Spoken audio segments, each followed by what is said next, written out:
CNBC Africa's Esther Ugbodaga had the opportunity to speak with the CEO of First Bank, Bisi, Onasanya. So let's take a look at that conversation first of all.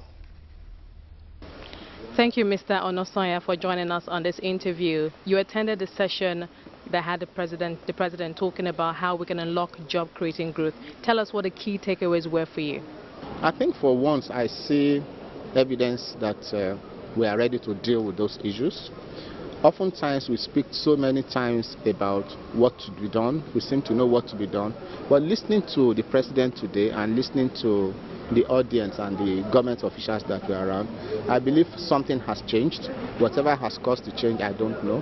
But I think now we have a government that believes very strongly that they have to deal with those issues. Maybe it's because of the issues of continuous uprising that we begin to have. Maybe the message is beginning to sink that we've got to keep the youthful population that we have engaged.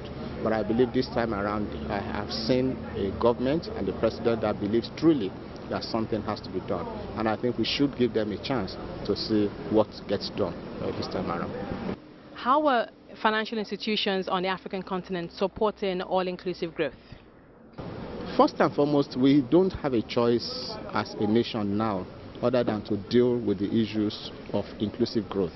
By inclusive growth, I mean dealing with the issues of our youths being engaged, being able to fend for themselves, and finding something to do so that they don't fall back on negative things like we begin to see now.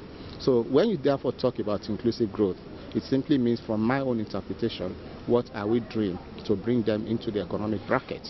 And it starts from what kind of education are we giving them. We go to universities, or universities take in students and they offer courses that they want to offer. We need to think differently by going back into the basics and find out what kind of skills do we need in this economy, and then begin to tailor the kind of courses and programs that will take these youths through to things that will be very useful and can change the dynamics of the economy. It's got to start from there. Otherwise we begin to produce graduates in different fields that we don't really need. It starts from there. As an institution also, I believe the government has to begin to look at how do we spend our resources to deal with the impediments that make it difficult for these youths to be gainfully engaged. And when I say gainfully engaged, I'm not talking about employment.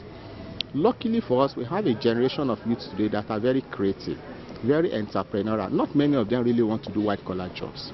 They have imbibed technology and they can do a lot on their own. All they need is those basic things: stable platform, access to little monies that will encourage them to actualize their dreams, and to also allow those who are already doing something to scale up. And it therefore goes back to governments in Africa need to begin to spend wisely the resources and the earnings from our extractive industries into areas that will encourage generation of employment, particularly engagement of the youth population. As a bank in Nigeria, First Bank, we are actively involved today in having products and services that give financial services to those youths. And access to financial services is key for them to be able to have inclusion into the society. But it doesn't deal with the question of access to funding. And I think at some point the government have to take responsibility for putting its balance sheet on the table to deal with certain things. You cannot rely on these youths to leverage on borrowed funds to do everything that they need to do. Provision of seed funding for them to take off at levels where it becomes viable for them to borrow money to expand has to be done by somebody who is committed to making sure that it solves that problem of inclusion.